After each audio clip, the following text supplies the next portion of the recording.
اللہ اللہ اللہ اللہ اللہ اللہ اللہ اللہ الحمد للہ رب العالمین والصلاة والسلام علی حبیبہ محمد وآلہ وصحبہ اجمعین۔ اعوذ باللہ من الشیطان الرجیم، بسم اللہ الرحمن الرحیم۔ یہ اگلا باب ہے فضیلت ذکر الہی۔ ذکر الہی تمام عبادات سے افضل ہے۔ قرآن مجید میں ذکر الہی کے صلہ میں ایک ایسی نعمت کا وعدہ کیا گیا ہے جس سے بڑی نعمت مومن کے لیے اور کوئی نہیں ہو سکتی، یعنی اس کے معاوضے میں یا اس کے بدلے میں یا اس کے اجر میں جس نعمت کا ذکر کیا گیا وہ سب سے بڑی ہے۔ جیسے اللہ تعالیٰ نے فرمایا فاذکرونی اذکرکم، تم مجھے یاد کرو میں تمہیں یاد کروں گا۔ یہ وعدہ صرف ذکر الہی کے ساتھ مختص ہے کہ پورے قرآن کریم میں یہ وعدہ صرف ذکر الہی کے ساتھ ہے کہ تم میرا ذکر کرو میں تمہیں یاد کروں گا۔ اور ظاہر ہے جسے اللہ تعالیٰ یاد کرے اس سے زیادہ خوش نصیب کون ہو سکتا ہے۔ اسی وجہ سے اللہ تعالیٰ نے یہ اعلان فرمایا کہ وَلَذِكْرُ اللَّهِ أَكْبَرُ، قرآن حکیم میں ہے کہ اللہ کا ذکر بہت ہی بڑا ہے۔ واقعی اگر ذکر الہی سب سے بڑی عبادت نہ ہوتی تو اس کے صلے میں اذکرکم کی نعمت غیر مترکبہ کیوں کر مل سکتی تھی؟ یعنی ذکر الہی اگر سب عبادتوں سے افضل نہ ہوتی تو اس کے اجر میں یہ انعام کیسے ملتا کہ تم میرا ذکر کرو میں تمہارا ذکر کروں گا۔ اور اس سے یہ مطلب نہیں کہ ذکر کرے تو پھر باقی عبادتوں کی ضرورت نہیں۔ ہر عبادت اپنے وقت پر ضروری ہے، فرض فرض ہے، سنت سنت ہے، نفل نفل ہے۔ ہر عبادت کا ایک اپنا مقام ہے، اور یہ نہیں ہو سکتا کہ کوئی 10ویں منزل بنا لے تو اسے نیچے کی 9 منزلوں کی ضرورت نہیں رہتی۔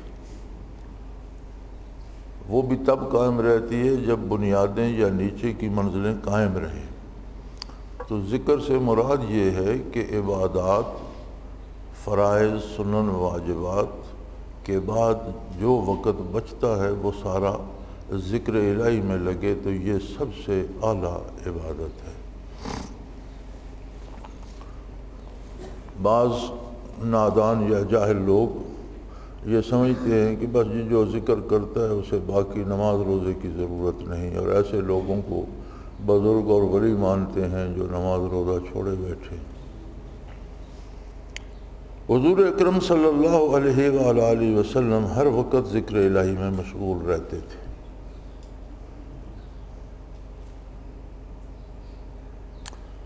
عن عائشہ رضی اللہ تعالی عنہا قالت کان النبی صلی اللہ علیہ وسلم یذکر اللہ علی کل احیانہ، یعنی حضرت عائشہ رضی اللہ تعالی عنہا ارشاد فرماتی ہیں کہ حضور اکرم صلی اللہ علیہ وآلہ وسلم ہم وقت ذکر میں مشغول رہتے تھے، علی کل احیانہ، ہر حال میں۔ لفظ احیان جمع ہے اور قاعدہ ہے اضافت جمع کی اپنے ماں بعد کی طرف استغراق حقیقی کا فائدہ دیتی ہے۔ یہ قاعدے قانون ہیں منطق اور اصول کے اور صرف و نحو کے کہ جمع کے بعد جو اضافت آتی ہے وہ استغراق کے حقیقی سے مراد ہوتا ہے جو کام ہمہ وقت جس میں انقطاع نہ ہو، جس میں جو چھوڑا نہ جائے، ہمہ وقت ہوتا رہے۔ پھر اس پر محیط افراد لفظ کل بھی داخل ہے، محیط الافراد، یعنی اس پر کل بھی داخل ہے کہ علی کل احیان، احیان خود جمع ہے اور پھر اس کے ساتھ کل جو ہے، کل سے مراد ہے ہر حال ہر وقت۔ لہذا تمام اوقات میں آپ ذکر الہی کرتے تھے۔ اور تمام اوقات میں بول و براز، جمع، عقل و شرب، نیند، دوسرے مشاغل بھی شامل ہیں۔ یعنی جب تمام اوقات میں ہے تو زندگی کے جتنے کام ہیں وہ سب شامل ہیں اس میں۔ کما قال تعالی ان لک فی النہار سبحا طویلا، جیسے اللہ کریم نے ارشاد فرمایا کہ آپ کے لیے دن میں بے پناہ مصروفیات ہیں، بے شمار کام ہیں۔ تو کل احیان میں ذکر کرنے سے مراد ذکر قلبی ہی ہو سکتا ہے۔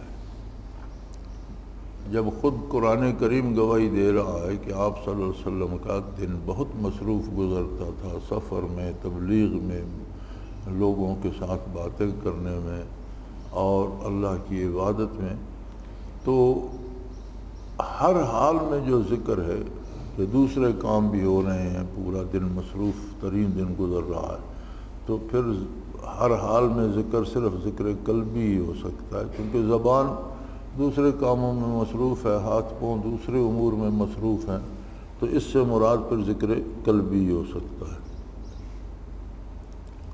اور استغراق حقیقی کی وجہ سے اپنے اوقات میں ذکر لسانی بھی شامل ہوگا، اور جو یہ استغراق حقیقی یعنی حقیقی طور پر ہمہ وقت ذکر فرماتے تھے، اس میں ذکر لسانی بھی آ جائے گا۔ جو حضور تبلیغ فرماتے تھے، قرآن کی آیات بیان فرماتے تھے، وہ سارا بھی اس میں ذکر میں آ جائے گا، دوام ذکر میں۔ خیال رہے کہ یہاں استغراق عرفی یا اضافی نہیں، کیونکہ قرینہ مخالطۃ الجنب موجود ہے۔ ایسی حالت میں ذکر لسانی ناجائز ہے، اس لیے لازماً ذکر قلبی مراد ہوگا۔ یعنی یہ جو استغراق ہے یہ عرفی یا اضافی نہیں بلکہ حقیقی ہے۔ عرفی ہوتا ہے کسی چیز کو عرفاً یا عام طور پر سمجھا جائے لیکن حقیقتاً وہ ایسی نہ ہو۔ اضافی ہوتا ہے جو ہمہ وقتی نہیں ہوتا، ہر وقت نہیں ہوتا۔ تو یہاں استغراق عرفی یا اضافی نہیں بلکہ حقیقی موجود ہے، اور مخالطۃ الجنب موجود ہے، اور یہاں ہر کام، ہر حال میں ذکر موجود ہے۔ اس میں رفع حاجت بھی ہے، اس میں میاں بیوی کا جمع ہونا بھی ہے، اس میں کھانے پینے کے اوقات، ساری مصروفیات ہیں۔ تو ہر حال میں ذکر، تو اب باتھ روم میں ذکر لسانی تو منع ہے کہ کوئی باتھ روم میں ہو یا رفع حاجت کر رہا ہو اور وہ درود پڑھ رہا ہو یا آیت پڑھ رہا ہو، یہ تو منع ہے۔ لیکن حضور ہر حال میں ذکر کرتے تھے، تو یقیناً یہ ذکر قلبی ہے جسے روکا نہیں جاتا، جو منع نہیں ہوتا۔ حضور صلی اللہ علیہ وسلم نے ذکر الہی کو سب سے افضل عبادت فرمایا۔ عن ابی سعید الخدری رضی اللہ تعالی عنہ ان رسول اللہ صلی اللہ علیہ وسلم سئل ای العبادت افضل درجۃ عند اللہ یوم القیامہ، قال الذاکرون اللہ کثیرا، قلت یا رسول اللہ من الغازی فی سبیل اللہ عز وجل، قال لو ضرب بسیفہ فی الکفار والمشرکین حتی ینکسر ویختزب وما کان الذاکرون اللہ افضل منہ، رواہ الترمذی۔ ترمذی کی روایت ہے، حضور اکرم صلی اللہ علیہ وسلم سے عرض کیا گیا کہ کون سی عبادت اللہ کے نزدیک قیامت کے دن سب سے افضل ہوگی، روز حشر کس عبادت پر سب سے زیادہ انعام و اکرام ہوگا؟ تو آپ صلی اللہ علیہ وسلم نے فرمایا اللہ تعالیٰ کو کثرت سے یاد کرنے والوں کا درجہ سب سے بلند ہوگا۔ میں نے عرض کیا کیا مجاہد فی سبیل اللہ سے بھی؟ بندہ جو جہاد کرتا ہے، شہید ہو جاتا ہے، یہ زخم کھاتا ہے، فرمایا اگر مجاہد فی سبیل اللہ کفار اور مشرکین پر تلوار چلائے حتیٰ کہ تلوار ٹوٹ جائے اور وہ خون سے لتھڑ جائے، تب بھی اللہ کا ذکر کرنے والے افضل ہیں۔ ذکر الہی جانی اور مالی عبادتوں سے افضل ہے۔ عن ابی درداء قال قال رسول اللہ صلی اللہ علیہ وسلم الا انبئکم بخیر خیر اعمالکم وازکاها عند ملیککم وارفعها فی درجاتکم وخیر لکم من انفاق الذهب والورق وخیر لکم من ان تلقوا عدوکم فتضربوا اعناقهم قالوا بلا یا رسول اللہ قال ذکر اللہ تعالی۔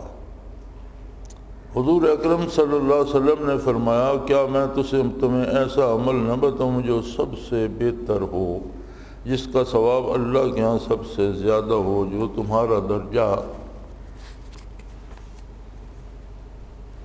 سب سے بلند کر دے، اور وہ عمل کرنا سونا چاندی خرچ کرنے سے بھی زیادہ پسندیدہ ہو، جو دشمنوں کے خلاف جنگ کرنے اور انہیں قتل کرنے سے بھی افضل ہو۔ صحابہ نے عرض کیا حضور ضرور فرمائیے۔ فرمایا اللہ کا ذکر سب سے افضل ہے۔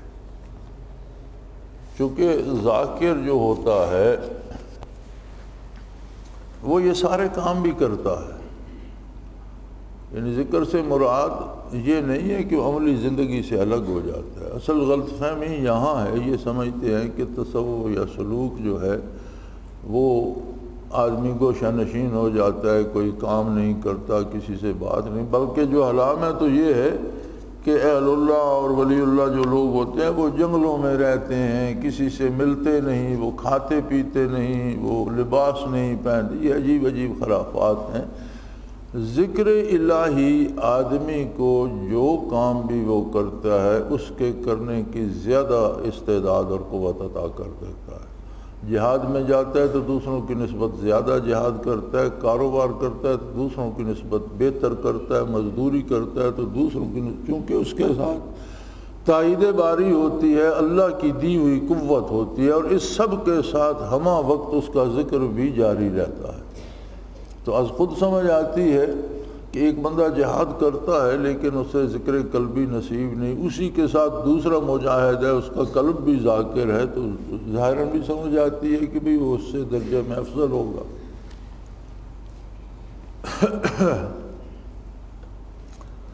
ذکر الہی مومن کے لیے ایک کلا ہے۔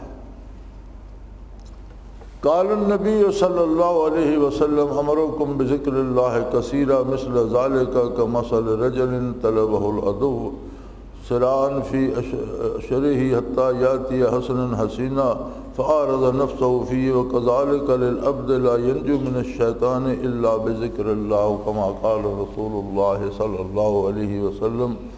حضور صلی اللہ علیہ وسلم نے فرمایا میں تمہیں حکم دیتا ہوں کہ اللہ کو کثرت سے یاد کیا کرو۔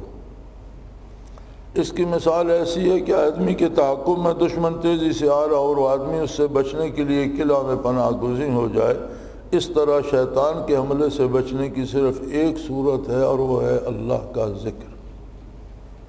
یعنی نبی کریم صلی اللہ علیہ وسلم نے خود کثرت ذکر کا حکم دیتے ہوئے یہ فرمایا کہ جس طرح دشمن سے بچنے کے لیے کوئی قلعے میں چلا جاتا ہے، قلعہ بند کر لیتا ہے، محفوظ ہو جاتا ہے، اسی طرح شیطان سے بچنے کے لیے اللہ کا ذکر جو ہے وہ ایک کلا ہے۔ ذکر الہی سے غفلت شیطان کے ہاتھ پر بیعت کرنے کے مترادف۔ ذکر نہ کرنا، ذکر کا نصیب نہ ہونا ایسے ہے جیسے کسی نے شیطان کے ہاتھ پر بیعت کر لی ہو۔ اور یہ قرآن کریم کا ارشاد ہے وقال تعالی وَمَنْ يَعْشُ عَنْ ذِكْرِ الرَّحْمَنِ نُقَيِّضْ لَهُ شَيْطَانًا فَهُوَ لَهُ قَرِينٌ۔ جو شخص یاد الہی سے آنکھ چرا لے ہم اس پر ایک شیطان مسلط کر دیتے ہیں سو وہ اس کا ساتھی بن جاتا ہے۔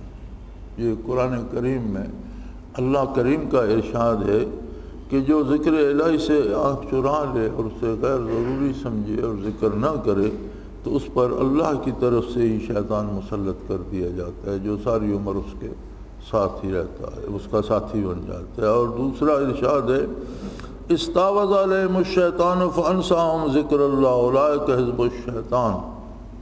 ان پر شیطان نے تسلط حاصل کر لیا سو اس نے ان کو خدا کی یاد بھلا دی، یہ لوگ شیطان کا گروہ ہیں۔ استعوذ علیہم الشیطان، ان پر شیطان غالب ہو گیا، اور شیطان کے غلبے کی جو سب سے زیادہ نقصان دہ صورت ہے، یعنی جو دشمن پر جب دشمن قبضہ پاتا ہے تو جو اس کی اصل قوت ہے سب سے پہلے اسے توڑتا ہے۔ تو ہمارا جب شیطان مسلط ہو گیا تو فانساہم ذکر اللہ، انہیں اللہ کی یاد بھلا دی، ذکر الہی بھلا دیا۔ اور یہ پھر شیطان کا گروہ ہی بن گئے۔ ان دونوں آیات سے واضح ہو گیا کہ اللہ کی یاد سے غافل ہونا شیطان سے تعلق استوار کرنا ہے، اور اللہ سے تعلق توڑنا شیطان سے رشتہ جوڑنا ہے۔ جو ذکر الہی سے غافل ہوا حزب اللہ سے نکل گیا اور حزب شیطان میں داخل ہو گیا۔ اللہم احفظنا منہا، اللہ ہماری اس سے حفاظت فرمائے۔ اب اس کے بعد اگلا باب ہے توجہ اور تصرف شیخ، کہ اس میں شیخ کیا مدد کر سکتا ہے، شیخ سے کیا حاصل ہوتا ہے، اس کی توجہ کی حقیقت اور حیثیت کیا ہے، اور اللہ نے شیخ کو کس طرح کے اختیار دیا ہے، کیا تصرف یعنی چیزیں کیا بنا بگاڑ سکتا ہے، جسے تصرف کہتے ہیں۔ گزشتہ کسی باب میں ذکر ہو چکا ہے کہ تصوف و سلوک القائی اور انعکاسی عمل ہے، یہ تو پہلے گزر چکا ہے کہ یہ از خود نہیں ہوتا، یہ دلوں سے دلوں کو القاء ہوتا ہے اور منعکس ہوتا ہے۔ جیسے سورج کے سامنے ایک آئینہ ہے، پھر اس کے سامنے دوسرا رکھے، اس کے سامنے تیسرا، تو اس طرح یہ دلوں سے دلوں کو چلتا جاتا ہے، دیے سے دیا جلتا جاتا ہے۔ اس راہ پر چلنے اور اس میں ترقی کرنے کے لیے صحبت شیخ ضروری ہے۔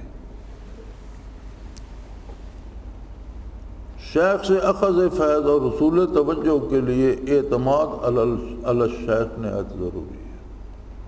کسی شیخ سے بھی برکات حاصل کرنے کے لیے پہلے آپ کو اس کی ذات پر اعتماد ہونا چاہیے، اطمینان ہونا چاہیے، اور یہ پتہ ہونا چاہیے کہ اس شخص میں یہ اہلیت ہے اور یہاں سے مجھے یہ چیز مل سکتی ہے۔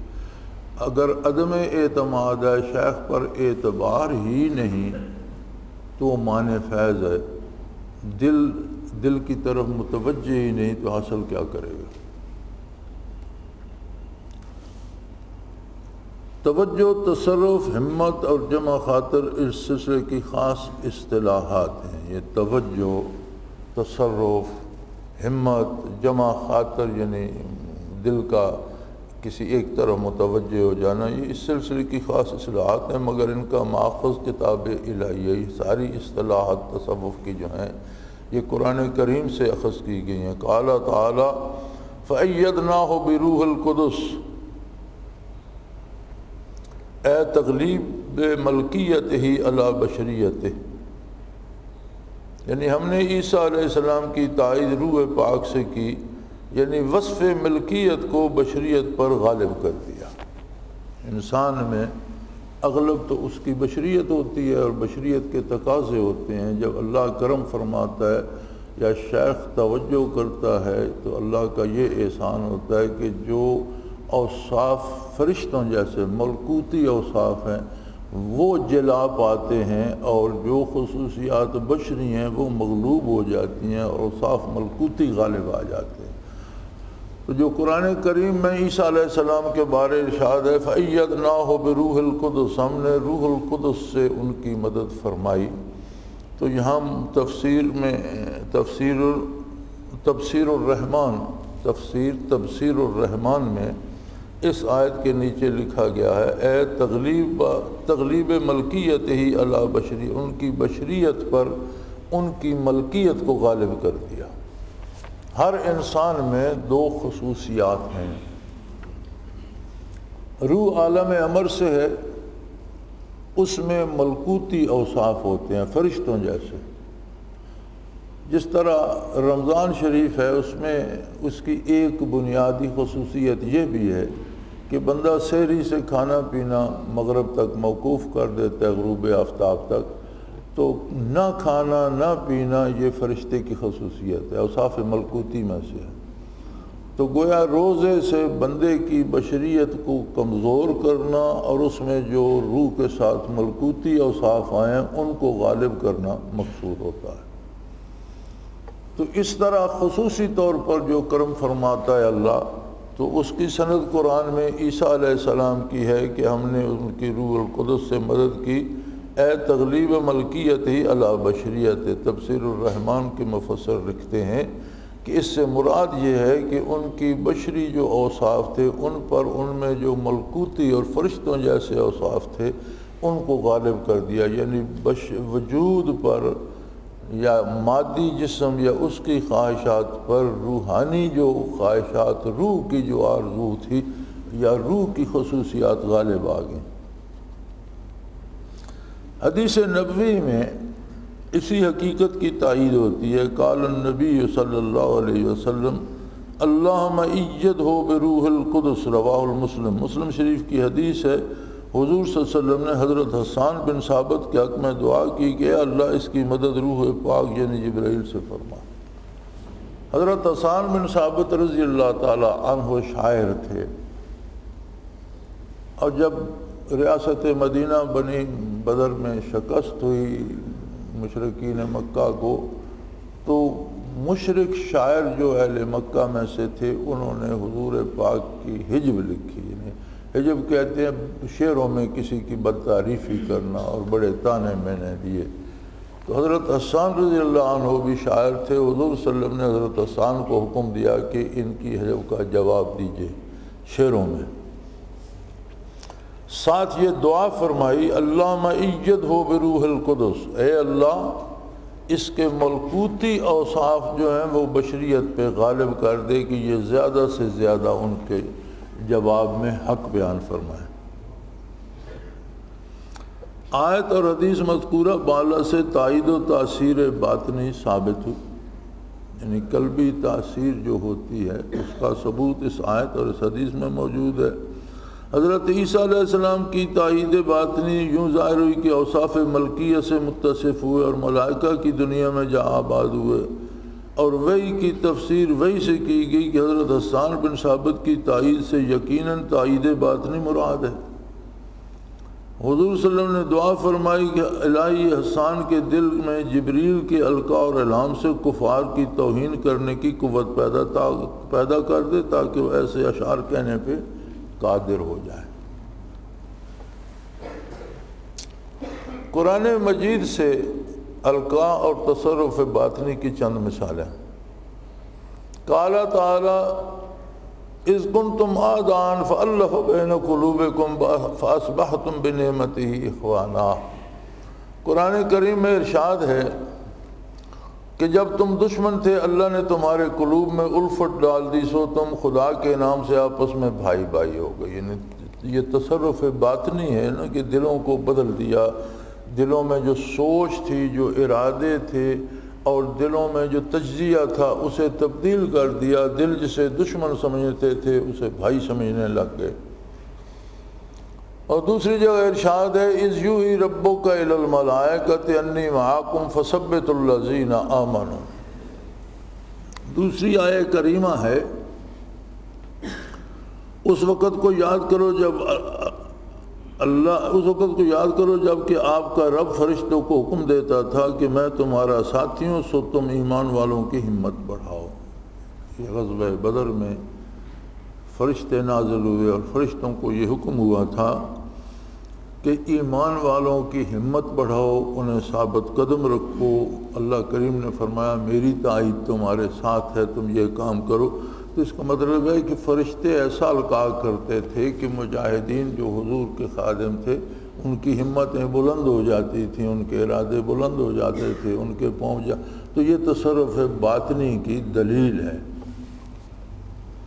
ایمان والوں کی ہمت بڑھانے اور انہیں ثابت قدم رکھنے کی صورت کیا ہے جس پر فرشتوں کو مقرر کیا گیا؟ یہی کہ ان کے دلوں میں ایسی قوت کا القاء کریں کہ ان کے دل قوی ہو جائیں اور کفار کا مقابلہ پوری دل جمی سے کریں۔ تو یہی قوت تھی کہ فرشتوں نے ایسی توجہ کی اور اس طرح القاء کیا، اور اسی کو تصرف کہتے ہیں کہ ان کے دل مضبوط ہو گئے، وہ جم گئے اور انہوں نے ڈٹ کر مقابلہ کیا۔ حدیث فعلی میں توجہ اور تصرف کی مثال۔ حدیث فعلی کہتے ہیں حضور اکرم صلی اللہ علیہ وسلم کے عمل کو، جو کچھ آپ زبان سے ارشاد فرماتے ہیں یہ حدیث قولی ہے، جو کام آپ نے کیا وہ عمل حدیث فعلی کہلاتا ہے۔ حضور اکرم صلی اللہ علیہ وسلم جب حرا میں تھے، جبرائیل علیہ السلام تشریف لائے اور 3 بار فرمایا اقرا. 2 دفعہ حضور نے جواب دیا ما انا بقاری. جبرائیل امین حاضر ہوئے اور عرض کی کہ پڑھیے، تو آپ نے 2 دفعہ جواب دیا کہ مجھے پڑھنا نہیں آتا، میں نہیں پڑھ سکتا. مگر تیسری بار حضرت جبرائیل نے سینہ سے لگا کر چھوڑا تو حضور نے پڑھنا شروع کر دیا. جبرائیل امین نے آپ صلی اللہ علیہ وسلم کو اپنے سینے سے لگا کر بھیجا، اور جب انہوں نے چھوڑا اور فرمایا پڑھیے تو آپ نے پڑھنا شروع کر دیا. بخاری شریف کی اس حدیث کی شرح میں عارف کامل محدث اجل عبداللہ ابن ابی جمرہ نے فرمایا قال رسول اللہ صلی اللہ علیہ وسلم فاخذنی فقتنی. رسول صلی اللہ علیہ وسلم نے فرمایا کہ جبرائیل امین نے مجھے پکڑا اور مجھے سینے کے ساتھ بھینچا. وفی دلیل علی ان اتصال جرم الغط بالمغط وضمہ الیہ وہو عہد الطریق الافاظت یودس بھی فی الباطن قوت نورانیہ مشعشہ تکون اونا علی حمل ما القا الیہ لأن جبریل لما اتصل جرمہ بذات محمد صلی اللہ علیہ وسلم سنیت فحدث له ما ذکرناه بذلك وهو ما القا الیہ وقوت سما خطاب الملک ولم یکن له قبل ذلك وقد وجد اہل المیراث من الصوفیاء والمتبعین محققین. فرمایا اس حدیث سے ثابت ہوا کہ دبانے والے کا اتصال اس کے جسم سے ہوا جسے بھیجا گیا، یعنی جبرائیل امین کے سینہ مبارک سے نبی کریم صلی اللہ علیہ وسلم کا سینہ اقدس لگا اور انہوں نے انہیں حضور کو بھیجا، جو ایک طریقہ حصول فیض کا ہے. تو اس جسم کے اتصال سے باطن میں ایک قوت نورانیہ پیدا ہو جاتی ہے. اس قوت سے دوسرا شخص اس بوجھ کے اٹھانے کے قابل ہو جاتا ہے. چنانچہ جب جسم جبریل رسول اکرم صلی اللہ علیہ وسلم کے ذات اقدس سے متصل ہوا تو اس میں وہ کیفیت نورانیہ پیدا کر دی جس کا ہم نے ذکر کیا. مزید یہ کہ فرشتہ کی آواز سنی جو اس سے پہلے نہ سنی تھی، اور اہل میراث متبعین سنت محققین صوفیہ نے یہی طریقہ حاصل کیا ہے. یعنی شیخ کی توجہ کی مثال ایسی ہوتی ہے جیسے جبرائیل امین نے حضور صلی اللہ علیہ وسلم کو سینے سے لگا کر بھیجا تو حضور صلی اللہ علیہ وسلم کو وہی قبول کرنے کی جو استعداد حضور میں تھی، جو ابھی تک ظاہر نہیں تھی، وہ ظاہر ہو گئی. وہ کمالات ظاہر ہونے لگے اور وہ نورانیت جو حضور صلی اللہ علیہ وسلم کے وجود اقدس میں تھی اسے جلا مل گئی. ہمارے سلسلہ میں اس حدیث سے فعلی کی روشنی میں سالک پر ابتدا میں 3 بار توجہ کی جاتی ہے، اور یہی طریقہ ہمارے ہاں متوارث چلا رہا ہے. اسی طرح ہمارے ہاں بھی 3 دفعہ داخل ہونے والے کو ابتداً 3 دفعہ توجہ دی جاتی ہے. حدیث ابی بن کعب رضی اللہ تعالیٰ عنہ مشکات میں حضرت ابی بن کعب رضی اللہ عنہ کا واقعہ ان کی زبانی مذکور ہے. فسقط فی نفسی من التکذیب ولا ازقفت فی الجاہلیت. فرماتے ہیں میرے دل میں اچانک اسلام کا انکار آ گیا، تکذیب آ گئی کہ یہ کوئی نہیں، یہ سب ڈھونگ ہے. اور وہ اتنی سخت تھی کہ میں زمانے جاہلیت میں بھی اتنا منکر نہ تھا. ایک کیفیت ہے جو دل پر وارد ہو گئی. فلما رأى رسول اللہ صلی اللہ علیہ وسلم قد غشینی ضرب فی صدری ففزت رقاب کانی انظر الی اللہ.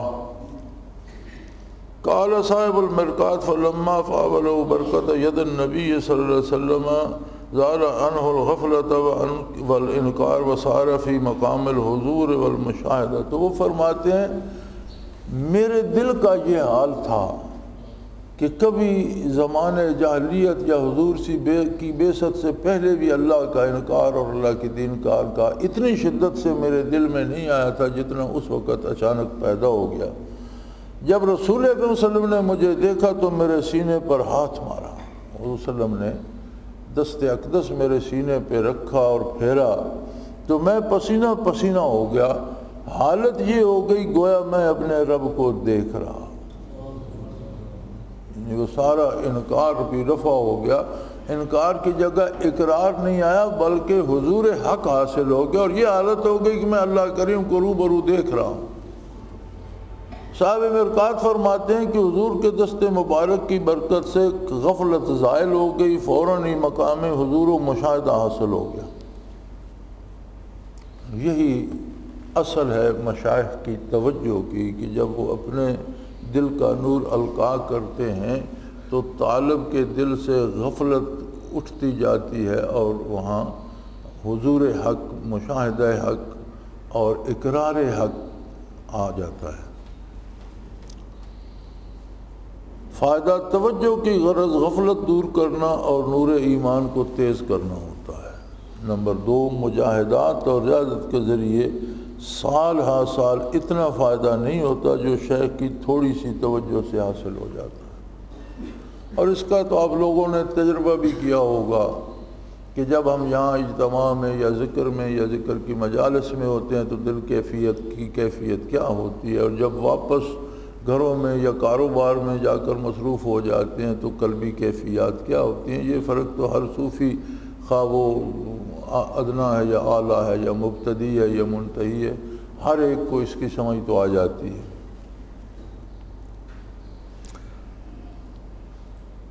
نمبر 4، شیخ کی توجہ کے بغیر محض مجاہدات سے منازل سلوک طے نہیں ہو سکتے، کیونکہ سلوک اور تصوف القائی اور انعکاسی عمل ہے۔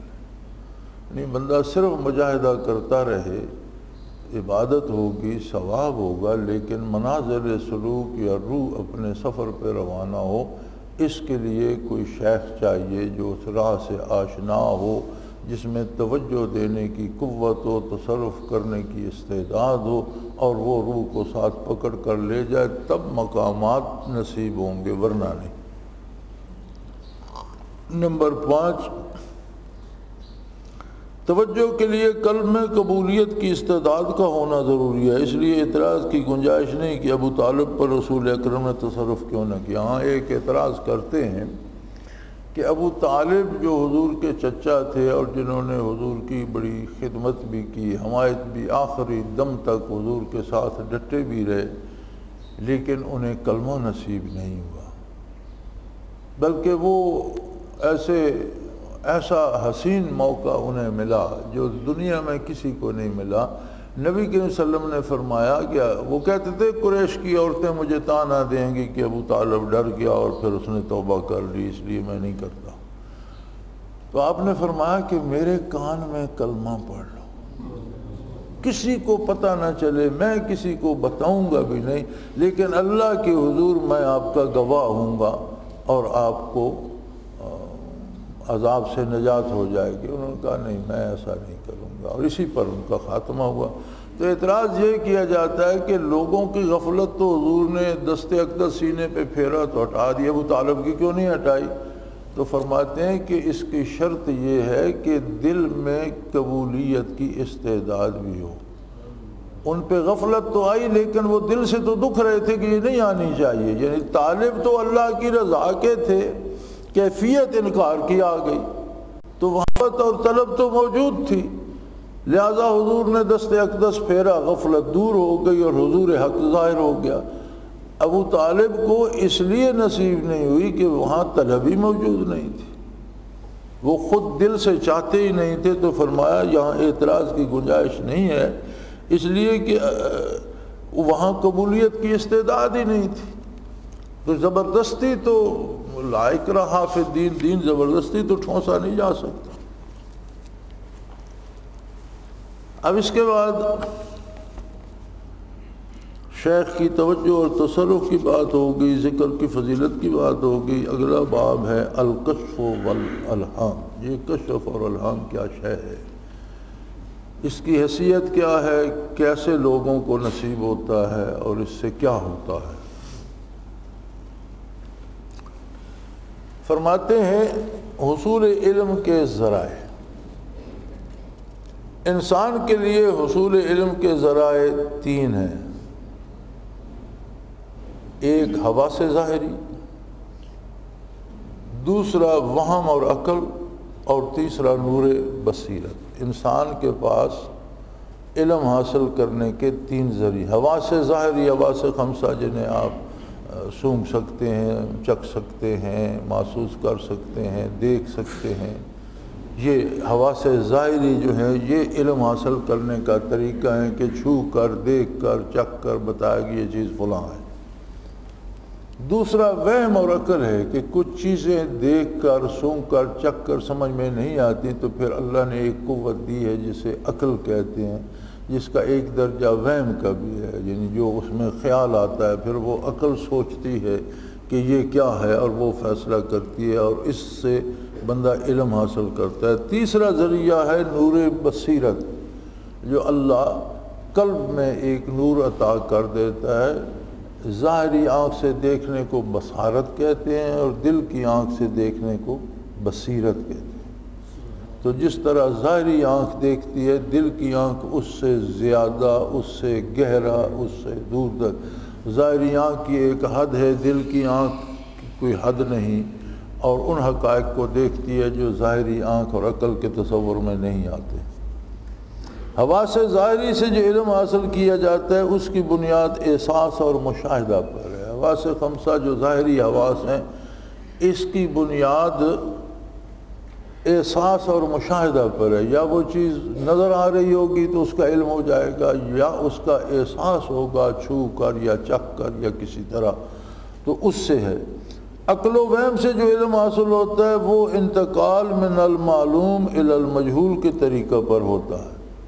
عقل اور وہم سے جو علم حاصل ہوتا ہے وہ ہوتا ہے کہ کوئی چیز اس کی معلوم ہو تو جو اس کی خصوصیات نہیں معلوم ان کی طرف جایا جاتا ہے، یعنی معلوم سے نامعلوم کی طرف، معلوم سے مجہول کی طرف۔ یعنی ایک چیز نظر آ رہی ہے، اب ایک بیج ہے وہ نظر آ رہا ہے، اب اس میں کیا کیا خصوصیات ہیں یہ عقل کی کاوش ہے کہ وہ تلاش کرے گا کہ یہ گرم ہے، خشک ہے، سرد تر ہے، کسی کتاب سے ڈھونڈے گا، کہیں خود اس کے بارے سوچے گا، کہیں اس پر تجربہ کرے گا۔ تو یعنی معلوم سے نامعلوم کی طرف چلنا یہ عقل اور وہم کا کام ہے۔ اور نور بصیرت سے جو علم حاصل ہوتا ہے اس کا ذریعہ تلقی روحانی عن الغیب ہے۔ نور بصیرت سے جو علم حاصل ہوتا ہے وہ اللہ کی طرف سے روحانی طور پر القاء کیا جاتا ہے، اور من الغیب وہ عالم غیب سے انسان پر القاء ہوتا ہے، اور اللہ کریم کی طرف سے القاء اس کے مختلف انداز ہیں۔ اسے کوئی چیز نظر آنے لگتی ہے، اس کے دل میں کوئی بات مستقل جم جاتی ہے، تو وہی تحدیث، تفہیم، ذوق، معرفت، علم لدنی، مشاہدہ، کشف، الہام اور وجدان، تلقی روحانی ہی کی مختلف صورتیں ہیں۔ جو علم روحانی طور پر القاء کیا جاتا ہے اس کے مختلف انداز ہیں۔ وہی یہ بھی تلقی روحانی ہے، لیکن یہ خاص ہے انبیاء علیہ الصلاۃ والسلام کے ساتھ، وہی صرف نبی پہ ہوتی ہے۔ اس کے بعد ہے تحدیث، کسی بات کا بتا دینا، جیسے غائبانہ کو آواز آ گئی، کسی کو غائبانہ اللہ کریم نے کسی انداز سے بتا دیا، فرشتے نے آ کر بتا دیا، جس طرح حضرت مریم علیہ السلام کے پاس فرشتہ حاضر ہوا کہ اللہ آپ کو بیٹا دے گا، تو انہوں نے کہا یہ کہ لم یمسسنی بشر، یہ کیسے ہو سکتا ہے؟ یہ تحدیث ہے کہ کوئی بات اللہ نے کسی طریقے سے بتا دی، تفہیم، کسی چیز کی سمجھ دے دی اسے، اس نے دیکھا اور من جانب اللہ اسے سمجھ آ گئی کہ اس میں کیا کیا ہے۔ معرفت، کسی چیز کے خوبیوں خامیوں سے آگاہ ہو جانا۔ علم لدنی، اللہ کی طرف سے علوم کا خزانہ کسی کے قلب میں انڈیل دینا، جیسے خضر علیہ السلام کے بارے میں اللہ نے فرمایا علمناہ من لدنا علما، موسیٰ علیہ السلام کو بتایا کہ یہ میرا ایسا بندہ ہے کہ میں نے اپنی طرف سے اسے علوم کے خزانے اس کے دل میں انڈیل دیے ہیں، اسے کہتے ہیں علم لدنی۔ مشاہدہ، کسی چیز کو نور بصیرت سے، بظاہر جو نظر نہیں آ رہی نور بصیرت سے اسے دیکھ لینا۔ کشف بھی، مشاہدے اور کشف میں یہ فرق ہوتا ہے کہ مشاہدہ ہوتا ہے کوئی چیز اچانک سامنے آ جائے، کشف ہوتا ہے کہ اس سے پردہ ہٹا دیا جائے۔ اگر پردہ ہٹا کر دکھائی جائے گی تو اسے کشف کہا جائے گا، اگر از خود سامنے آ جائے گی تو مشاہدہ کہا جائے گا۔ الہام اللہ کی طرف سے کوئی بات القائی طور پر دل میں آ جانا، اور وجدان، یہ جتنے وحی کے بعد جتنے ذرائع علم کے ہیں جن میں تحدیث، تفہیم، ذوق ایک کیفیت ہوتی ہے۔ مثلا ایک چیز بظاہر بڑی خوبصورت ہے لیکن اس میں کچھ چیزیں ممنوع یا مکروہ یا حرام ہیں، تو آپ کسی صاحب بصیرت، صاحب دل کے سامنے رکھیں گے تو کہے گا یار یہ کھانا تو بڑا مزیدار ہے لیکن میرا نہیں دل چاہتا اس کو کھانا۔ اس میں اس کیفیت کو ذوق کہتے ہیں کہ اس کے اندر وہ بات آ جاتی ہے کہ یہ اچھا ہے یا برا ہے، حالانکہ بظاہر کوئی دلیل نہیں ہوتی، اسے ذوق کہتے ہیں۔ معرفت، علم لدنی، مشاہدہ، کشف، الہام اور وجدان ہوتا ہے کہ دل میں آ کر بات جم جاتی ہے اور دل کو یقین ہو جاتا ہے کہ جو بات میرے دل میں آئی ہے یہ یقینی طور پر صحیح ہے، اسے وجدان کہتے ہیں۔ اور جتنی بھی یہ نور بصیرت کی 8-10 صورتیں پیچھے بیان ہوئی ہیں، ان سب سے مضبوط تر صورت جو ہے اس کی نور بصیرت کی وہ وجدان ہے۔ یہ سب تلقی روحانی ہی کی مختلف صورتیں ہیں۔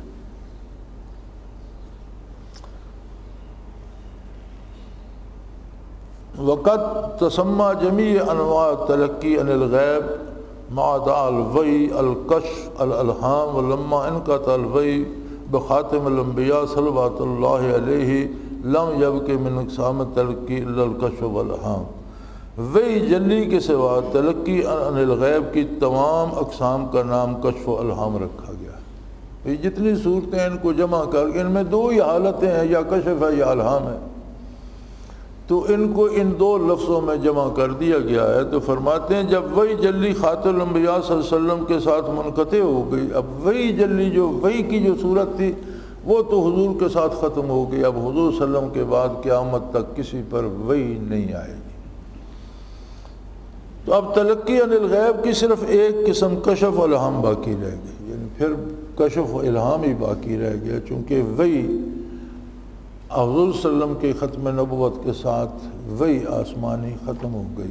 عیسیٰ علیہ السلام آسمان سے تشریف لائیں گے، زمین پر زندہ رہیں گے، شادی کریں گے، اولاد ہوگی، فوت ہوں گے، روضہ اطہر میں دفن ہوں گے، یہ حضور کا ارشاد ہے۔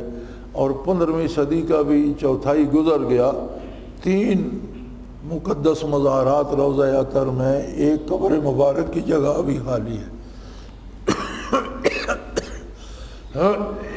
اور یہ عیسیٰ علیہ السلام تک خالی رہے گی، ان کا وصال ہوگا تو وہاں دفن ہوں گے۔ حضور نے ارشاد فرمایا کہ قیامت کو ابو بکر و عمر میرے اور عیسیٰ علیہ السلام کے درمیان اٹھیں گے، چونکہ حضور کے ساتھ ابو بکر صدیق رضی اللہ عنہ کی قبر مبارک ہے، ان کے ساتھ حضرت عمر کی، آگے حضرت عیسیٰ علیہ السلام کی ہوگی۔ تو حضرت عیسیٰ علیہ السلام جو نبی گزرے ہیں وہ دنیا پہ آئیں گے تو نبی پر تو وحی آتی ہے، لیکن اب ان پر بھی وحی نہیں آئے گی۔ جو ضرورت ہوگی کسی بات کی تفصیل کی وہ نبی کریم صلی اللہ علیہ وسلم سے پوچھیں گے، حضور پر جو وحی آئی ہے اسی کا اتباع کریں گے، نئی وحی نہیں آئے گی، ہمیشہ ہمیشہ کے لیے حضور صلی اللہ علیہ وسلم کے ساتھ ختم ہو گئی۔ تو اب تلقی عن الغیب کی صرف ایک قسم کشف اور الہام باقی رہ گئی، ان سب کو انہوں نے ایک میں شمار کیا، یہ ساری قسمیں اسی ایک سے ہیں۔ اور علم نقلی بھی اسی تلقی من الغیب سے ہے۔ علم نقلی کہتے ہیں جو ہمیں نقل ہو کر ملا، جیسے کتاب اللہ علم نقلی ہے، اللہ کا قرآن حضور نے بتایا، صحابہ نے لکھا، اور وہ نقل ہو کر ہم تک وہ حقیقتیں آ رہی ہیں۔ اسی طرح حضور کی حدیث بھی علم نقلی ہے۔ تو فرمایا یہ ساری اسی تلقی من الغیب کی صورتیں ہیں۔ حضور نے یہ جو ارشاد فرمایا یہ کہاں سے لیا؟ وہی تلقی عن الغیب تھی، کوئی وحی جلی تھی، کوئی وحی خفی تھی، جو وحی جلی تھی وہ قرآن بن گیا، جو وحی خفی تھی وہ حدیث ہو گئی، لیکن بنیاد تو وہی ہے نا، تلقی روحانی ہے۔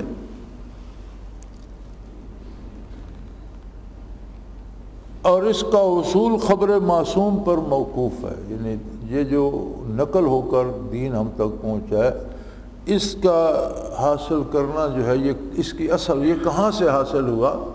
خبر معصوم نبی، اللہ کا نبی جو معصوم عن الخطا ہوتا ہے اس کی خبر پر ہے۔ حضور نے یہ خبر دی کہ یہ قرآن ہے اسے لکھ لو، یہ حدیث ہے میں فرما رہا ہوں۔ اس کی اصل جو ہے وہ خبر معصوم ہے، اور ہر خبر احتمال جانبین کا رکھتی ہے۔ خبر جو بھی ہوتی ہے اس میں دونوں طرف کا احتمال ہوتا ہے، وہ سچی بھی ہو سکتی ہے، غلط بھی ہو سکتی ہے، یعنی ہر خبر احتمال جانبین کا رکھتی ہے، یعنی صدق کا بھی اور کذب کا بھی۔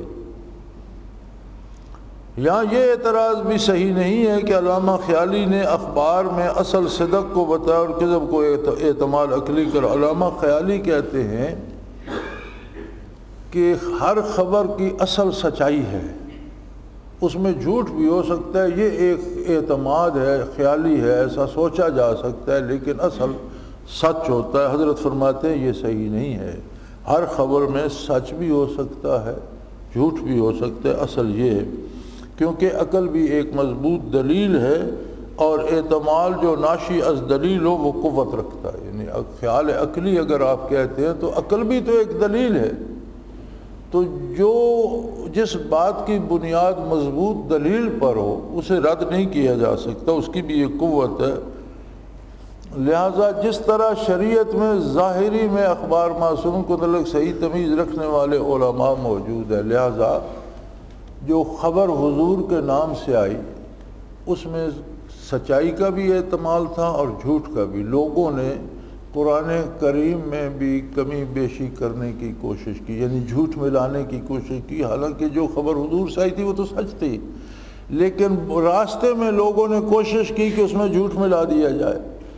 اور حدیث شریف میں تو بے شمار موضوع حدیثیں، یعنی موضوع کہتے ہیں اپنے پاس سے گھڑی گئی، بے شمار حدیثیں گھڑ کر حدیث میں شامل کر دی گئی۔ تو اللہ نے قرآن کو بھی محفوظ رکھا، حدیث کو بھی محفوظ رکھا، اور یہ کام لیا گیا کہ اخبار معصوم کے متعلق صحیح تمیز رکھنے والے علماء موجود ہیں جو سقیم سے صحیح کو الگ کر دے۔ اللہ نے علماء حق سے یہ کام لیا کہ جس کسی نے خبر میں جھوٹ ملانے کی کوشش کی انہوں نے تحقیق کر کے اسے رد کر دیا، اور سچ الگ ہو گیا، جھوٹ الگ ہو گیا۔ اسی طرح کشف و الہام میں مہارت رکھنے والے صوفیہ عارفین بھی موجود ہیں جو صحیح اور سقیم میں تمیز کر لیتے ہیں۔ اسی طرح کشف و الہام تو باقی ہے، اب کسی کو کشف ہوتا ہے، اس پر کوئی القاء ہوتا ہے، اسے الہام ہوتا ہے، تو وہ صحیح ہے یا غلط ہے، اس میں کس حد تک صحت ہے، کس حد تک سقم ہے، کتنا اس نے صحیح سمجھا، کتنا شیطان نے اس میں در اندازی کر دی۔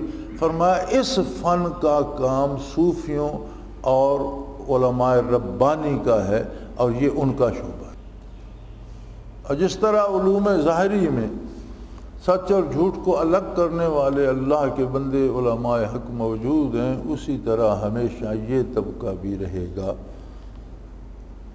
اور یہ صوفی عارفین صحیح اور سقیم میں تمیز کر لیتے ہیں۔ البتہ یہ درست ہے کہ علوم ظاہریہ کے پرکھنے والے ماہرین بہت ہیں، ہاں یہ صحیح ہے کہ علوم ظاہری کو پرکھنے والے علماء الحمدللہ بہت زیادہ ہیں، اور کشف و الہام کے ماہرین کم یاب، اور اس علوم باطنی اور روحانی کو پرکھنے والے اور اس میں تمیز کرنے والے کم یاب ہیں، بہت کم خال خال ملتے ہیں۔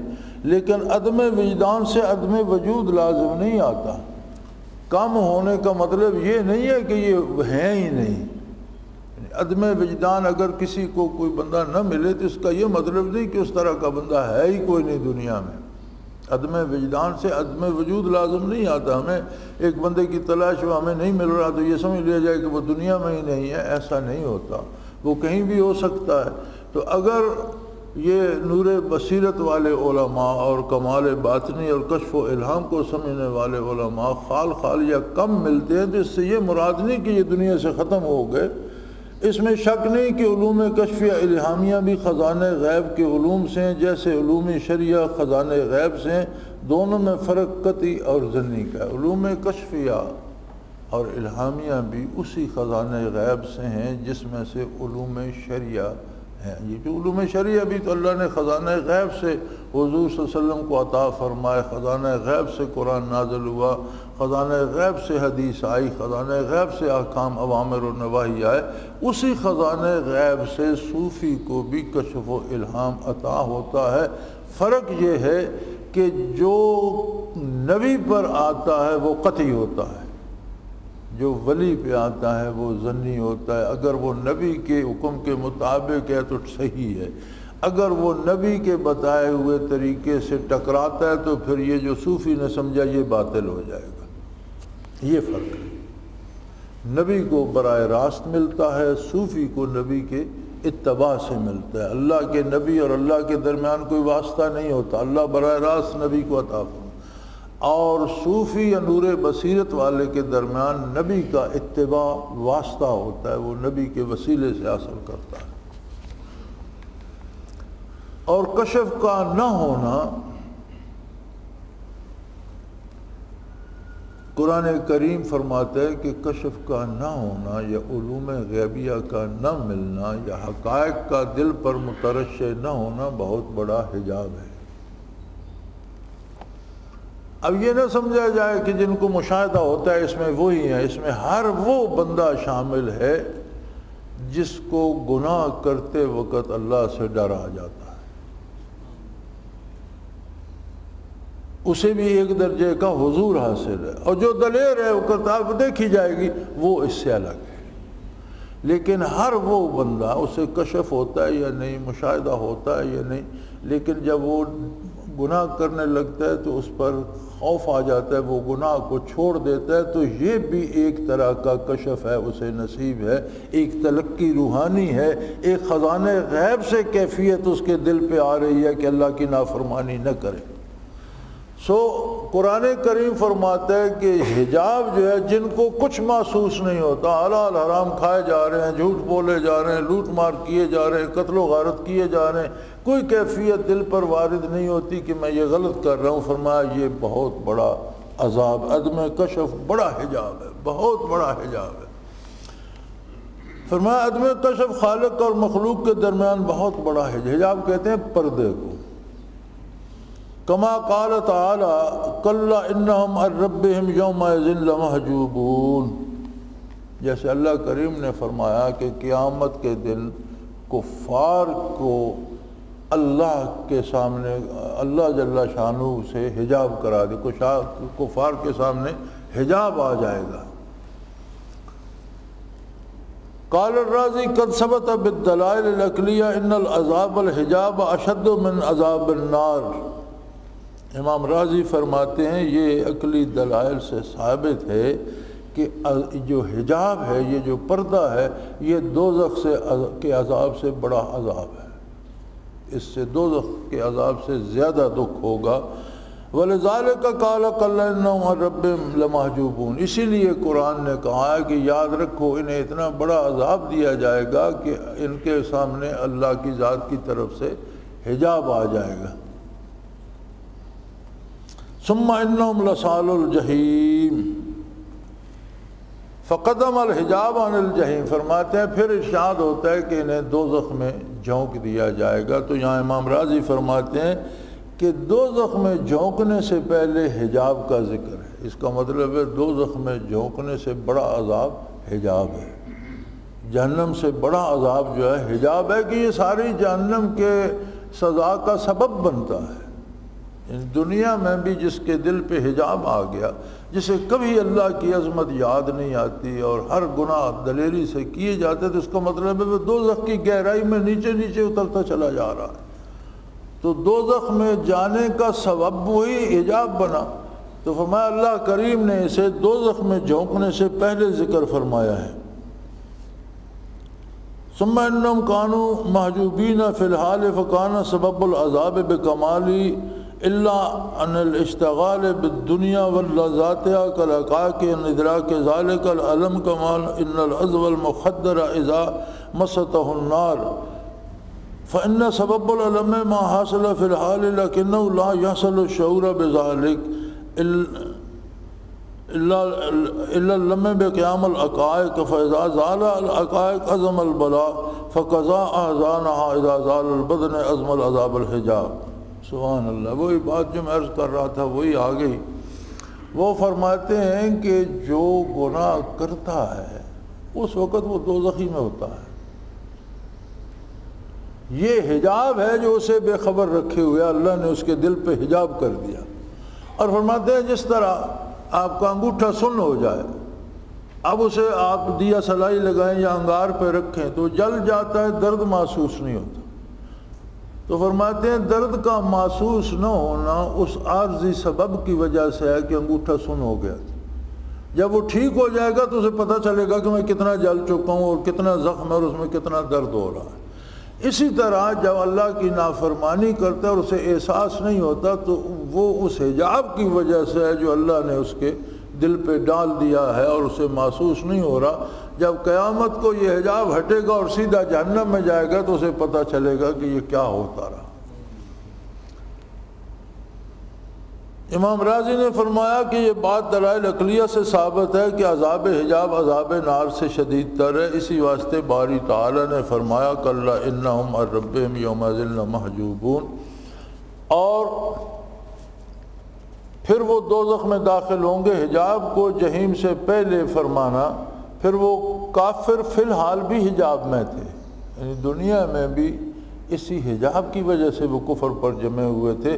سبب عذاب تو کمالی موجود ہے، یعنی کفر، اللہ کی نافرمانی عذاب کا سبب تو موجود ہے.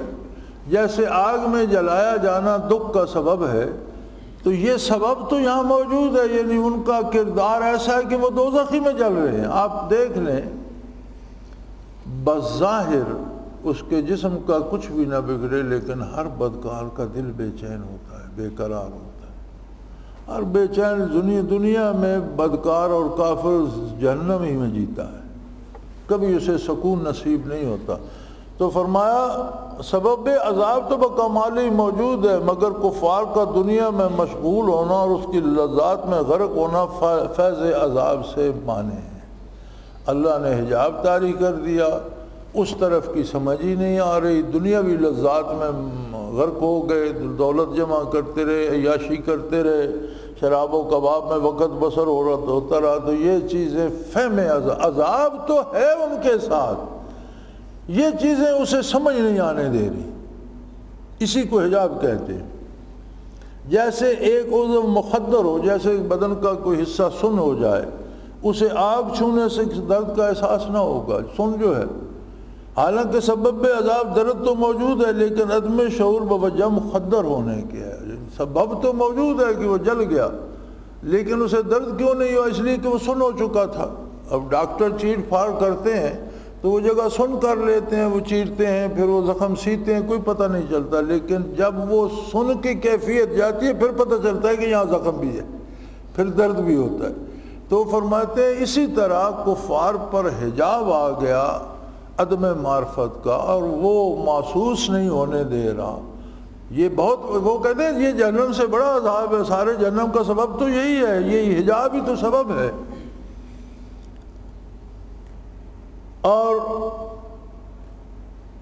یہ معنی جب زائل ہو جائے گا، موت آ گئی تو یہ معنی زائل ہو جائے گا تو عذاب کی شدت کا احساس بڑھ جائے گا. کفار کے معاملے میں بھی حالت یہ ہے کہ جب بدن روح سے الگ ہوگا تو حجاب کا عذاب شدید تر ہو جائے، پھر پتہ چلے گا، پھر مزہ آئے گا کہ کیا کیا تھا اور اس کے نتائج کیا ہیں اور اس سے روح میں کتنے گھاؤ لگ چکے ہیں، وہ کتنا زخمی ہے اور اسے کتنی درد ہو رہی ہے.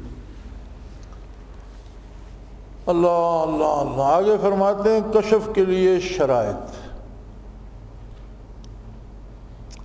فرماتے ہیں کشف و الہام اس شخص کو حاصل ہوتا ہے جسے اللہ تعالی نے قلب سلیم عطا فرمایا ہو. بنیادی بات اللہ کی عطا ہے، ایسا دل دیا ہو جو سلامت رہے. سلیم کہتے ہیں جو دنیا کے علائق سے محفوظ رہ کر اللہ کی یاد میں رہنے والا ہو.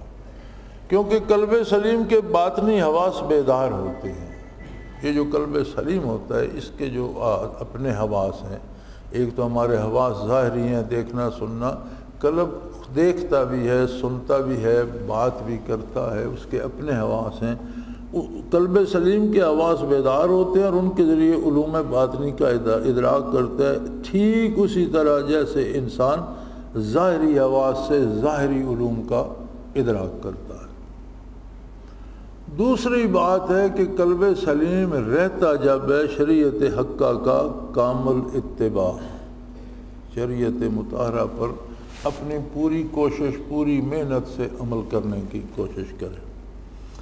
گویا کشف و الہام کے لیے دو شرائط ہیں، ایک وحی اور ایک کسبی، یعنی کشف و الہام یہ دو شرطیں ہیں کشف و الہام کے لیے، ایک وحی جو اللہ عطا کرتا ہے اور ایک کسبی جو خود محنت کر کے حاصل کی جاتی ہے۔ وحی ہے قلب سلیم کا ہونا، اور ہر وہ قلب جو ہے اس میں سلامتی کی استعداد موجود ہے، جس میں یہ خیال پیدا ہوتا ہے کہ مجھے اللہ اللہ کرنی چاہیے، مجھے اللہ کو یاد کرنا چاہیے،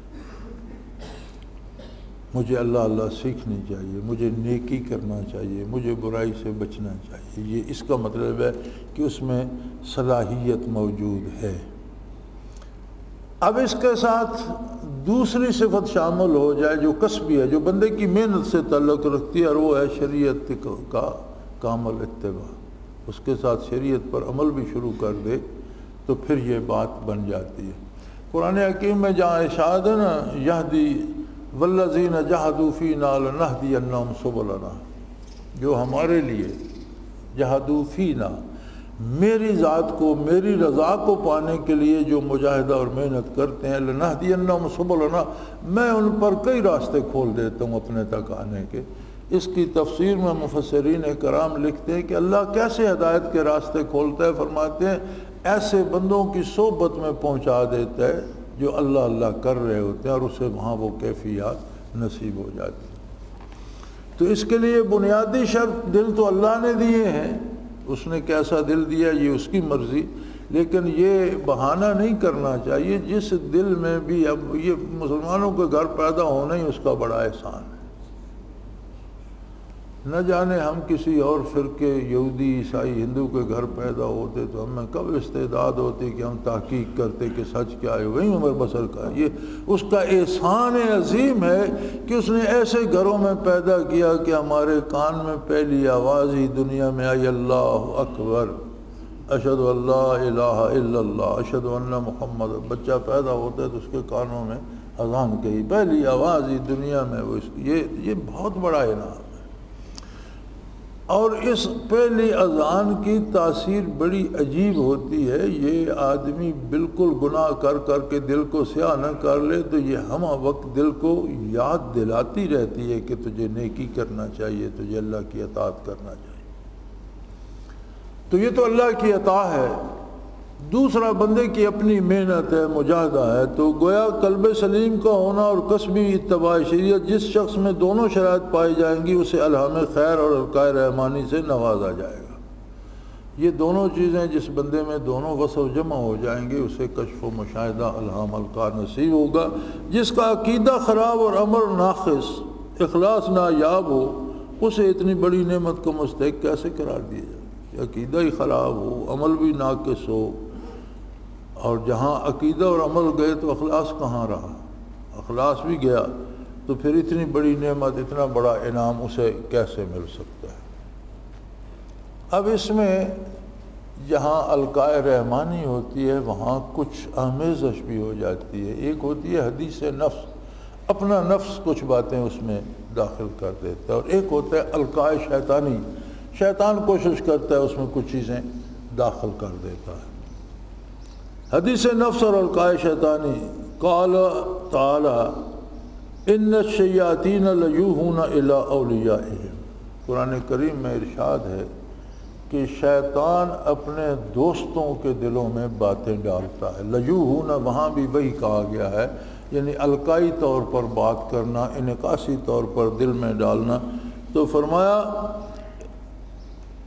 یہ آیت اور اس قسم کی متعدد آیت سے ثابت ہوتا ہے کہ شیطان کی طرف سے بھی القام و الہام کا سلسلہ برابر چل رہا ہے، مگر اس کا بھی ایک خاص معیار ہے اور شرط ہے کہ وہ جو شیطان سے دوستی کرتا ہے اس کے دل میں شیطان کی باتیں القاء ہوتی ہیں۔ قرآن نے یہ شرط دی ہے۔ آگے دوسری آیت میں فرمایا هل انبئکم علی من تنزل الشیاطین، قرآن نے بھی فرمایا کہ تمہیں بتاؤں کن لوگوں پر شیطان نازل، تنزل علی کل افاک اثیم، ایسے شخصوں پر اترا کرتے ہیں جو دروغ گفتار اور بد کردار ہوتے ہیں۔ یعنی شیطان کا نزول کن پر ہوتا ہے، وہ کن کے دلوں میں باتیں ڈالتا ہے، القاء شیطانی کنوں نصیب ہوتا ہے، فرمایا جھوٹے بھی ہوتے ہیں اور بد کردار ہوتے ہیں۔ اس سے معلوم ہوا کہ القاء شیطانی اس شخص پر ہوتا ہے جو کفر و شرک اور بدعت میں کمال پیدا کر لے۔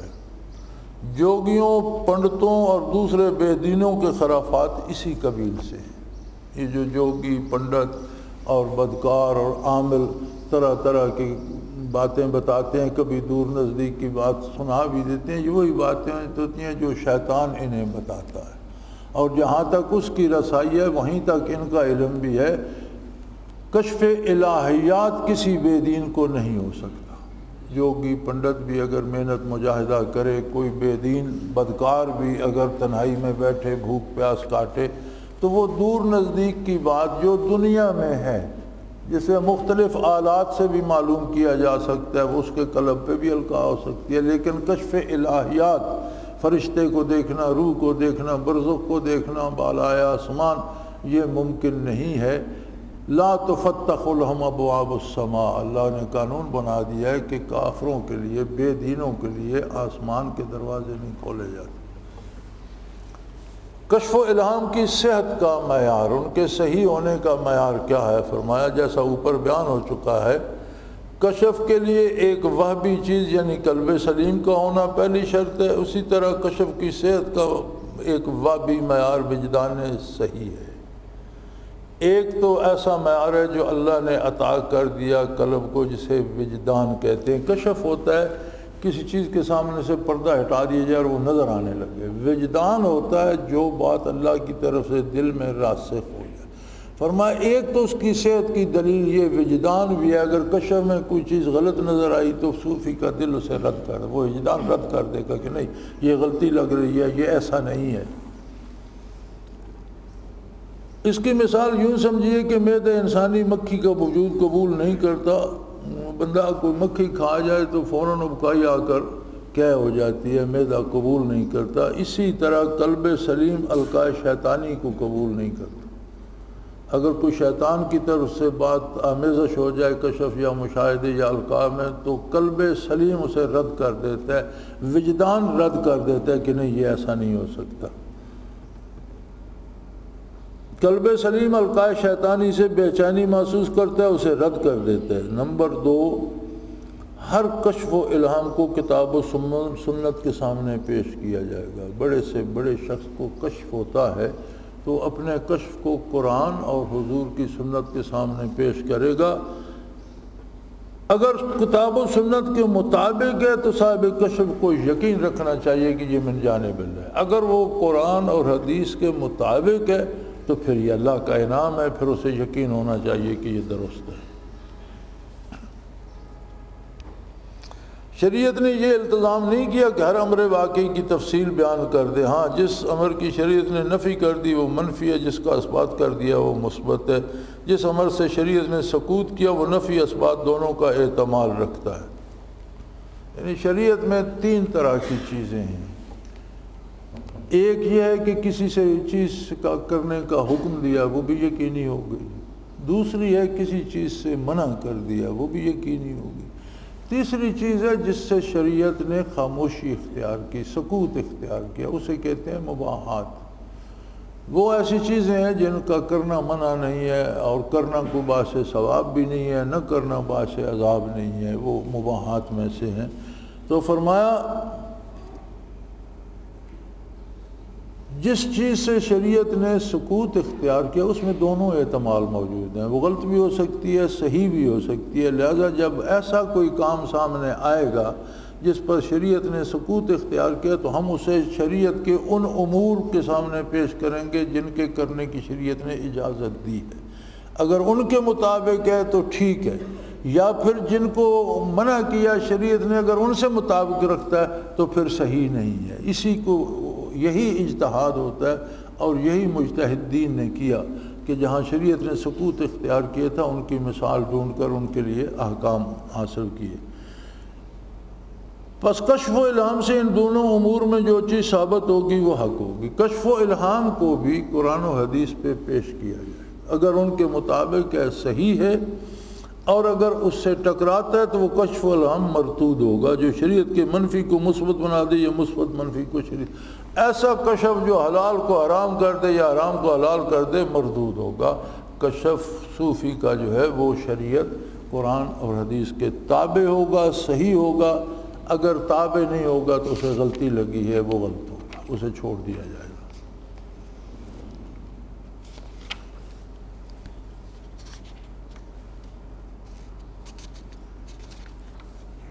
اچھا، یہ تو ابھی کا چیپٹر بہت لمبا ہے بھائی.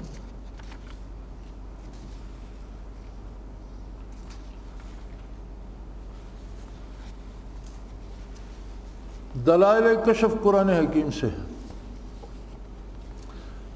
اب یہ جو صوفیہ کا کشف ہے یا انبیاء کو کشف ہوتا ہے یا صلحاء کو کشف ہوتا ہے، قرآن میں اس کی دلیل کیا ہے؟ فرمایا پہلی دلیل دیکھ لیں، فوجد عبدا من عبادنا وآتیناہ من لدنا علما.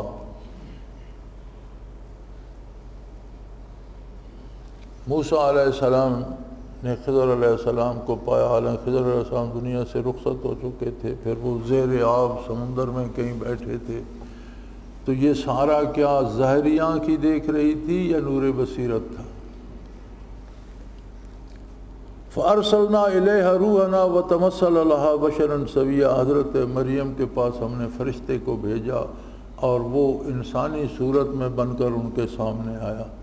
مطلب کشف کی ایک دوسری صورت کے فرشتہ انسان بن کر مجسم ہو کر ان کے سامنے آیا. یہ بھی تو کشف کی ایک صورت تھی. پھر جب فرشتوں نے کہا وَإِذْ قَالَتْ مَرْيَمُ اِذْ قَالَتِ الْمَلَائِكَةُ يَا مَرْيَمُ إِنَّ اللَّهَ اصْطَفَاكِ وَطَّهَّرَكِ وَاصْطَفَاكِ عَلَىٰ نِسَاءِ الْعَالَمِينَ. تو یہ کشف و الہام کی صورت تھی جب فرشتوں نے حضرت مریم سے کہا کہ اللہ نے آپ کو چن لیا ہے، آپ کو پاک بنایا ہے اور اپنے زمانے کی خواتین پر منتخب فرما لیا ہے. تو یہ ہر آدمی تو نہیں سن رہا تھا، صرف حضرت مریم سن رہی تھیں اور فرشتے نظر نہیں آ رہے تھے. کشف و الہام ہی تھا. یا مریم اقنتی لربک واسجدی وارکعی مع الراکعین. پھر انہیں یہ کشف، یہ مشاہدہ، یہ القاء، یہ الہام ہوا کہ اے مریم اپنے پروردگار کی اطاعت کرتی رہو اور سجدہ کرو اور رکوع کرو ان لوگوں کے ساتھ جو رکوع کرنے والے ہیں. تو یہ بھی کوئی ظاہری بات نہیں تھی، کشف و الہام کی بات تھی. اذ قالت الملائکۃ یا مریم ان اللہ یبشرک بکلمۃ منہ. جب فرشتے نے یہ کہا کہ اللہ تعالیٰ آپ کو ایسی اولاد کی خوشخبری دے جن اللہ کی طرف سے کلمہ ہوگا، یعنی اللہ کی قدرت سے پیدا ہوگا، اللہ اس میں روح پیدا کریں گے، اس کا باپ نہیں ہوگا. تو یہ بھی تو انہیں الہاماً بتایا گیا، کشفاً بتایا گیا. چھٹی آیت ہے اذ اوحیت الی الحواریین ان آمنوا بی وبرسولی. جب ہم نے حواریین کو حکم دیا کہ مجھ پر اور میرے رسول پر ایمان لاؤ، تو یہ حواریان عیسیٰ علیہ السلام کو من جانب اللہ الہام اور القاء کے طور پر حکم دیا جا رہا ہے. یہ بھی تو قرآن سے کشف، الہام اور القاء کی ایک صورت ثابت ہے. 7ویں آیہ مبارکہ لقد آتینا لقمان الحکمۃ ان اشکر للہ اے قلنا ان اشکر للہ. یعنی لقمان علیہ السلام کو جب ہم نے دانش مندی عطا فرمائی، حکمت عطا فرمائی، تو حکم دیا کہ اس پر اللہ کا شکر ادا کرتے رہو. یہ بھی کشفاً الہام اور القاء تھا. اور 8ویں آیہ مبارکہ ہے وَإِذْ أَوْحَيْنَا إِلَىٰ أُمِّ مُوسَىٰ أَنْ أَرْضِعِيهِ. ہم نے موسیٰ علیہ السلام کی ماں پر القاء کیا، الہام کیا کہ اسے دودھ پلائیے، سنبھالیے اور دریا میں ڈال دیجئے. تو بڑی لمبی آیت ہے. تو یہ بھی تو کشفاً اور الہامی اور القائی طور پر موسیٰ کو بتایا گیا، اس پر انہوں نے عمل بھی کیا. موسیٰ علیہ السلام کو دریا میں ڈال دیا. آگے لمبا قصہ ہے. 9ویں دلیل قلنا یا ذل کرنین اما ان تعذب اما ان تتخذ منہم حسنا. پھر حضرت ذوالقرنین جو بہت بڑے حکمران ہوئے ہیں، بہت بڑے بادشاہ ہوئے ہیں، اور جنہوں نے معلوم دنیا جو زمانے کی تھی اسے فتح کیا ہے، اور وہ بھی انہوں نے سد سکندری بھی بنائی تھی، سکندر ذوالقرنین جنہیں کہتے ہیں۔ تو یہاں آتا ہے کہ ہم نے ذوالقرنین سے کہا، حالانکہ ذوالقرنین نبی نہیں تھے، ولی اللہ تھے۔ تو اللہ فرماتا ہے ہم نے ذوالقرنین سے بات کی کہ تو چاہے تو ان لوگوں کو سزا دے اور چاہے تو ان کے ساتھ حسن سلوک کر۔ یہ بھی کشف و الہام و القاء تھا۔ 10ویں آیہ مبارک نقل کیا، وَلَمَّا فَصَلَ طَالُوتُ بِالْجُنُودِ قَالَ إِنَّ اللَّهَ مُبْتَلِيكُم بِنَهَرٍ۔ جب طالوت علیہ السلام لشکر لے کر نکلے تو انہوں نے بتایا کہ مجھے اللہ نے بتایا ہے کہ راستے میں ایک دریا آئے گا اور وہ تمہارے لیے امتحان کا سبب ہوگا۔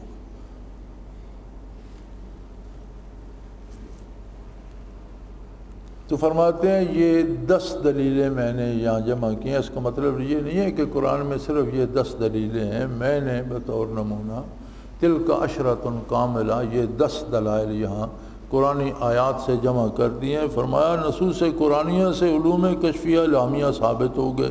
یہ بعد کی بات ہے کہ علوم قطعیہ ہوتے ہیں یا ظنیہ، نفس علم الہام و کشف ثابت ہو گیا، یعنی یہ بات الگ ہے کہ اب یہ قطعی تھے یا ظنی، لیکن یہ تو ثابت ہو گیا کہ غیر نبی پر بھی الہام ہوتا ہے، اسے کشف ہوتا ہے، اسے اللہ کی طرف سے حکم دیا جاتا ہے، اس پر وہ عمل بھی کرتا ہے۔ اب وہ ظنی یا قطعی کی بحث رہ گئی، یہ تو ثابت ہو گیا نا کہ نفس کشف و الہام قرآن سے ثابت ہے، اور جب یہ ثابت ہوگا تو اس کا منکر نصوص قرآنیہ کا منکر ہوگا۔ جب کشف و الہام قرآن سے ثابت ہے تو اب جو کشف و الہام کا انکار کرے گا تو اس مطلب ہے وہ قرآن کا انکار کر رہا ہے۔ سوال، کیا یہ علم غیب نہیں کہ کشف سے کسی کے دل کی بات معلوم کر لی جائے؟ اب معترضین بھی طرح طرح کے ہوتے ہیں، انہوں نے کہا یہ کشف جو ہے یہ علم غیب ہے کہ آپ نے دور کی غیب کی بات معلوم کر لی، کسی کے دل کی بات معلوم کر لی، کل کے آنے والے واقعے کے بارے پتہ چل گیا، کہہ دیا کہ یہ کرو تو بچ جاؤ گے، تو یہ تو علم غیب ہے۔ فرمایا اسے کشف قلوب کہا جاتا ہے، کسی کے دل کی بات کا معلوم کر لینا یہ کشف ہے، کشف قلوب، اور یہ علم غیب نہیں ہے۔ کشف اور الہام اور القاء علم غیب نہیں ہوتا۔ علم غیب خاصہ خداوندی ہے جس میں 2 باتیں ہوتی ہیں۔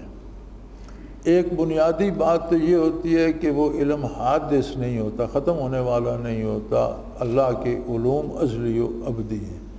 دوسری بات علم غیب میں یہ ہوتی ہے کہ اس کے معلوم کرنے کا کوئی ذریعہ نہیں ہوتا، اللہ کسی ذریعے کا محتاج نہیں، ذاتی طور پر ہر شے کو جانتا ہے۔ جب کسی کو کشفاً بتا دیا اللہ نے تو درمیان میں ذریعہ آ گیا، علم غیب کیسے رہا؟ آپ کو ایک ٹیلی فون آ گیا گھر سے کہ جی ہمارا دمبا جو ہے وہ ہم نے ذبح کر دیا، تو آپ ہمیں بتاتے ہیں جی ہمارے گھر میں دمبا ذبح ہو گیا، تو یہ علم غیب ہو؟ آپ کے پاس ذریعہ ہے، اس نے آپ کو بتا دیا۔ تو گھر والوں نے فون نہیں کیا، اللہ نے بات دل میں القاء کر دی، کشف کرا دیا، پردہ ہٹا دیا، تو ذریعہ ہو گیا اس علم کا۔ علم غیب کیسے رہا؟ علم غیب تو وہ ہے جو بغیر کا، وہ صرف اللہ کا ہے۔ جتنے غیب انبیاء کو عطا ہوتے ہیں وہ بھی اللہ نے قرآن میں فرمایا وَلَٰكِن يُطْلِعُ عَلَى الْغَيْبِ، غیب پر اطلاع دیتا ہے اللہ۔ جب اللہ نے اطلاع دی تو وہ علم غیب نہ رہا، اطلاع عن الغیب ہو گئی کہ غیب کی اطلاع دے دی گئی۔ تو انبیاء کے علوم کو اطلاع عن الغیب اللہ نے قرآن میں کہا ہے۔ فرمایا یہ علم غیب نہیں ہے، کیونکہ علم غیب کی تعریف یہ ہے کہ اس کی ابتدا انتہا نہ ہو۔ وہی بات جو میں عرض کر رہا تھا کہ اس کا کوئی اول آخر ابتدا انتہا نہ ہو، اور دوسری بات یہ ذاتی ہو، کسی واسطے سے نہ ہو۔ اولیاء اللہ کا علم تو ذاتی نہیں بلکہ کشف الہام کے واسطے سے ہوتا ہے، قدیم نہیں، حادث ہے، حضوری نہیں، حصولی ہے۔ اللہ کا علم حضوری ہے، وہ کوئی نیا علم حاصل نہیں کرتا، ہر وقت ہر چیز کو جانتا ہے۔ بندے کا علم حصولی ہوتا ہے، یعنی پہلے نہیں جانتا پھر اسے حاصل کرتا ہے۔ ابن قیم نے کشف و الہام پر بحث کرتے ہوئے لکھا ہے لیسا ھذا من علم الغیب بل علام الغیوب قذف الحق فی قلب قریب مبشر بنورہ غیر مشغول بنقوش الاباطیل والخیالات والوساوس التی تمنع من حصول صورت الحقائق۔ یہ علم غیب نہیں ہے بلکہ علام الغیوب نے اس قلب میں ڈالا ہے جو نور سے بشارت دیا ہوا ہے، اور نقوش باطلہ خیالات فاصلہ اور وساوس میں مشغول نہیں، یہ وہ چیزیں جو صور حقائق میں مانے ہوتی ہیں۔ یہ فرمایا یہ کشف و الہام علم غیب نہیں بلکہ اللہ ان دلوں میں ڈالتا ہے جو نور بشارت اور اللہ کے نور سے منور ہوتے ہیں، اور ان میں باطل نقشے اور فاسد خیالات اور وساوس نہیں ہوتے، وہ ان چیزوں سے محفوظ اللہ انہیں رکھتا ہے، کیونکہ یہ باطل خیالات، برے خیالات یا بری تصویریں یا برے وسوسے جو ہیں یہ چیزوں کی حقیقی صورت کو دیکھنے سے مانع ہوتے ہیں۔ اس عبارت سے معلوم ہوا کہ یہ علم غیب نہیں اور کشف اللہ کے خاص بندوں کو ہوتا ہے جن کے قلوب صاف محبت الہی میں غرق ہوتے ہیں۔ نیز یہ بھی معلوم ہوا کہ جوگیوں بے دینوں پر جو حقائق اشیاء منکشف نہیں ہوتے۔ اس سے یہ بھی معلوم ہو گیا کہ کافر پر، بے دین پر اور بدکار پر کشف و الہام کے انعام نہیں ہوتا، وہ اسے حاصل نہیں کر سکتے۔ کشف اور الہام از قبیل وحی انبیاء ہیں۔ قال ابن حجر وهو المقام الذي اشار الیہ هو الالہام وهو من جملۃ اقسام الوحی الانبیاء، اور فرماتے ہیں جس مقام کی طرف اشارہ کیا گیا یہ الہام ہے اور یہ وحی انبیاء کی قسموں میں سے، یہ اسی طرح ہوتا ہے جس پر نبی پر وحی آتی ہے۔ فرق یہ ہوتا ہے کہ نبی کی وحی قطعی ہوتی ہے اور یہ ظنی ہوتا ہے، اگر وحی کے مطابق ہے تو ٹھیک ہے، وحی سے ٹکراتا ہے تو یہ باطل ہے، وحی حق ہے۔ کشف اور خواب میں فرق۔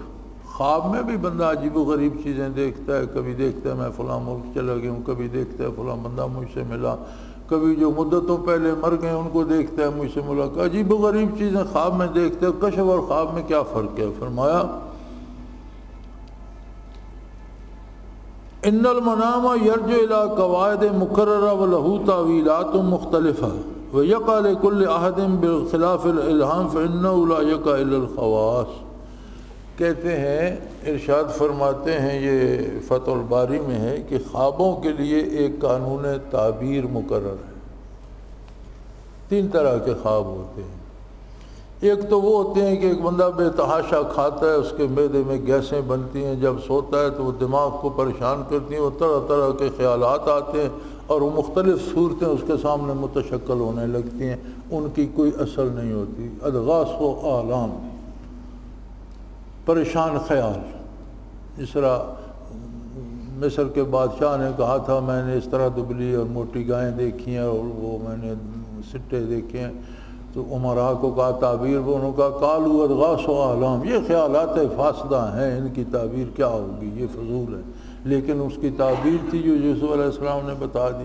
تو خواب ایک تو یہ، دوسرا ہوتا ہے شیطان کی طرف سے، جس میں برائی، خرابی، دردناک ڈرونے مناظر، اس کے بارے حضور صلی اللہ علیہ وسلم نے فرمایا کہ اگر ایسا خواب آئے تو آنکھ کھل جائے تو لا حول پڑھ کر بائیں طرف تھوک دو، 3 دفعہ لا حول ولا قوت پڑھ کر اپنی بائیں طرف تھوک دو اور سو جاؤ، اس کی کوئی حیثیت نہیں۔ تیسرا خواب ہوتا ہے من جانب اللہ، کچھ چیزیں دکھائی جاتی ہیں، تو جو تیسرا ہے اس کی تعبیر کا بھی ایک قانون ہے۔